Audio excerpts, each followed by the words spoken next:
Hey everybody, Garrett Grumley here with Duty to Train. We're going to pick up where we left off with the Israel-Palestine story. And we left off with Theodore Herzl, who was a press correspondent in France, realizing that after this huge political divide happened and half the country started chanting death to the Jews, that Jews weren't really safe anywhere. So where could they go? What could they do where they would actually be safe?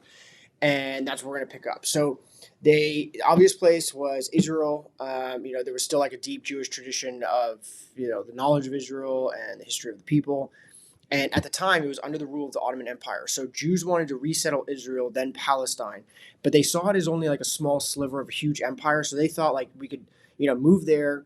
This small set of people, could go live anywhere else because it's all part of this big empire, so why not? So they didn't see it as like really displacing a ton of people. That wasn't really like their thought process at the time. And the Jews weren't alone in wanting to like reshape empires at the time. Like think about the time period that we're talking about, like the early 1900s. There was massive upheaval going on all over the world, especially in Europe at this time. So it's not a crazy idea for them to be like, hey, we just want like this small little sliver of land. So in 1897, the first Zionist Congress met, and their goal was to seek to establish a public and legally assured home in Palestine. So they settled on what would used to be Israel, this part of Palestine. And the thing is that they didn't want to have an ethnically pure Jewish state. That wasn't like the original goal. But what they wanted was to be in charge of this area so that they didn't have to ask other people for permission to like do things, right? Because they kept assimilating to other people, and they wanted to have an area where they could go, they could become in charge, and then people had to come and assimilate to them. And there was a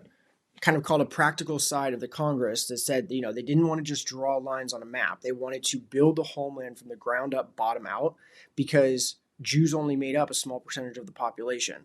And so they knew that the only way to really do this properly was to go in there, build houses, build roads, build schools, become a part of the community. And the more they could become a part of the community, the more they could influence the politics.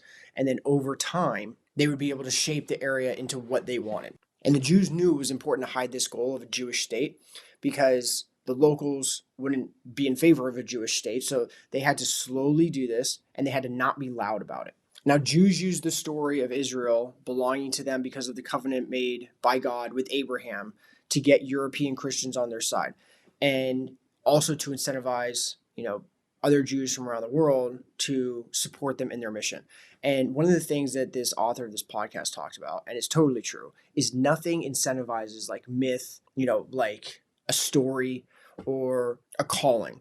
And the reason that it's so important is because, things like anger, things like, politics, that all gets like pushed to the side eventually. People get lazy. But if you can get people to believe in a story, that's real power. Think about Hitler, right? He didn't just hate the Jews. What he was doing was building the fatherland into this great giant empire. So everybody was involved in building the empire. Like hating the Jews was part of it. But if it was just hating the Jews, eventually people would kind of die out because no matter where you were in the world, eventually the anti-Semitism did die out, but eventually it came back again. And so they had to have like this story, this myth, this calling. And I'm not saying that they didn't believe this. What I'm saying is that it worked out very well in their favor, that they had a really good story to tell people to get people on their side. And the Bible predicts that the second coming of Christ will only happen after a Jewish state is reestablished. So if you wanted to convince Jews and Christians to get land back after 2,000 years, you wouldn't really get far if you just kind of said that, right? Because think about like America with the Indians. Nobody's calling for Indians to get their land back. They're like, hey, that's part of history. It happens. No, you're not getting your land back. But Israel was able to use like kind of this covenant and like get the story of religion and everything involved. And that pushed and made this into something totally, totally different. And it totally worked in their favor that they had this really good story. So at the time, there was this guy called Hein Weizmann. He was an early hardcore Zionist. And he basically, he was going out there very publicly and saying that there was no such thing as British, French, or American Jews, but simply Jews who lived in Great Britain, France, or America. And this angered a lot of Jews around the world because the Jews living in those countries who had family ties going back literally centuries, this kind of fed into the conspiracy theory that's been around for a really long time, that Jews always have like a secret agenda and they never really wanted to assimilate. And some Jews saw Weizmann as just like this other anti-Semitic guy. There's like Jews nowadays who see other Jews as anti-Semitic. And that's how a lot of Jews viewed Weizmann. They're like, dude, I'm an American Jew. I'm a British Jew. I'm a French Jew. I'm not like, a Jew who just lives in France. Like my father was born here. His father was born here. Like I'm a French Jew. Don't take that identity away from me. And so there was a big divide. And so they had to figure out a way to convince Jews from all over the world to start seeing Israel as like their real homeland. And so how do you get people to move back there? Because it wasn't like this small thing. Like you had to get Jews from all over the world to start coming back to Israel. So how do you do that? How do you get millions of Jews who are living a good life to all of a sudden just pick up everything and then just move to this empty land to go farm and, where they have no family ties? One of the things this guy talks about in this podcast is before it ever happened, it kind of seemed like one of those ideas where like your friends are like, I'm going to start this, mission in Africa and I'm going to save all the kids. And people are like, yeah, sure.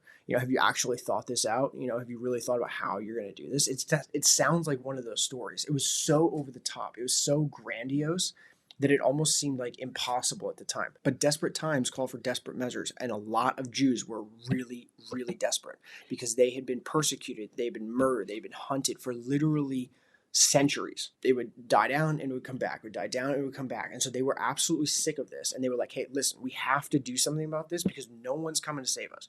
We can only save ourselves, and we're sick of us and our families being hunted. So what do we do? And so that was like the driving factor in this. It wasn't just like, oh, let's just get Israel back. There was a reason that they were able to convince Jews from all over the world, but what they needed was a really good story, and they had that. So Theodore Herzl, the press correspondent, he wanted to colonize Palestine and basically let like the local population do all the work while the Jews could focus on like kind of the bigger things, like trade and growth and all that stuff. But this posed a problem for a lot of other Jews who didn't. A lot of Jews at that time were on the left. They were considered themselves socialists. A lot of Jews were part of the communist takeover of Russia with Stalin and Lenin. So a lot of them didn't want to be just known as like this other colonizer state. And so that's where this kind of bottom up and out groundswell movement idea like came from. He realized that colonizing Palestine would not work. He wouldn't get support, obviously, from the Arabs. He wouldn't get support from the Jews. And so it had to be like a bottom up and out movement. So the first push to get Jews to move to Palestine was in the late 1800s, and it wasn't very successful. But in 1901, the Jewish National Fund was established to purchase land in the Ottoman Palestine at the time, and it was to be settled by Jewish immigrants. It was determined that land purchased with the fund could only be lived on and only worked by Jews. And once this story started to take hold, donations started to pour in from all over, not only from rich people, but from really, really small, poor individuals. Like there's tons of stories, I guess, of people like giving pennies and dimes and filling up piggy banks. And once the piggy banks were full, then it would go off to the Jewish National Fund. And basically the network effect started to take hold. And, what the network effect is basically Facebook isn't useful unless everybody's on Facebook, right? Somebody could create a better platform, but if everybody's on Facebook, then Facebook is better. And so as people started to move to Palestine, more and more people started to move there.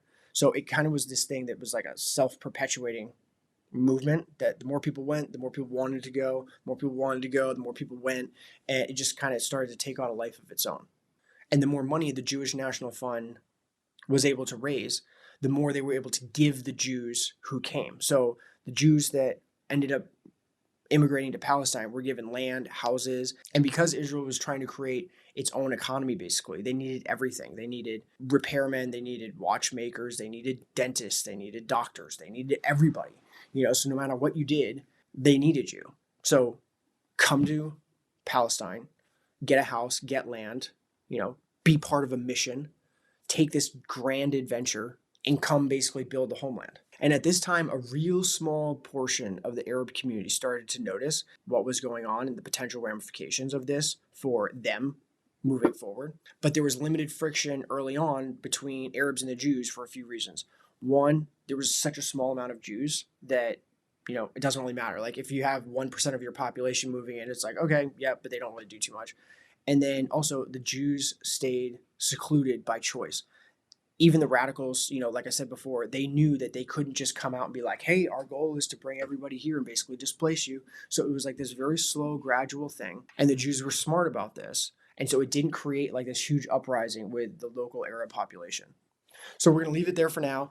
It starts getting into World War One, and this like starts getting very, very nuanced and detailed. So I'm trying to figure out like the best way to tell this. As of right now, they realized it wasn't safe for anybody. They started to immigrate to Palestine.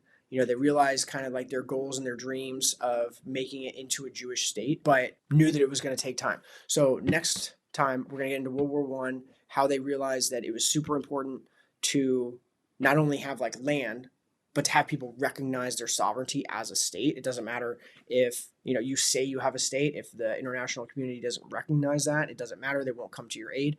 So we'll get into that next time. But until then, stay safe, live free. I hope you're enjoying this because I'm learning a ton. And if you are enjoying it, like, subscribe, comment. If you have any like issues with the history of this, I found this to be very, very good. And it seems like the guy, I just putting a lot of stock into him personally, because I don't have the time to like research all of this, but he is kind of like the co-host with Jocko Willink. Seems to be very, very straightforward, and I like people who are like both sides of stuff, because there's always two sides to every argument. Like if you ask, you can blow this up to, or shrink this down to the smallest example. But if I get to a disagreement with my wife, and then someone asks her what her opinion is, she's going to say one thing. And if you ask me, I'm going to say a different thing. And then if you come together, you're like, oh, I kind of see like where this came from. Okay. And then sometimes, one person's right and one person's wrong, but there's two sides to every story. And so when people are unable to see like both sides of a story, it just makes me not really trust them and their opinions on something. Cause it's like, okay, but like, what's the, like, steel man the other side's argument for me? And if they can't do that, then it's like, okay, then you're just kind of regurgitating stuff that you've been fed. And so I don't want to do that. I would like to form my own opinions, and I hope that this is helping you form your own opinions. And we've talked a lot about the Jews. I'm sure that the Palestinian story is going to come into play very, very soon. And this is basically an hour, hour and a half into like the 20 hours of stuff. So it's going to be quite long, but this is hopefully very, very helpful for you. So until next time, stay safe, live free, and I'll talk to you soon. Bye.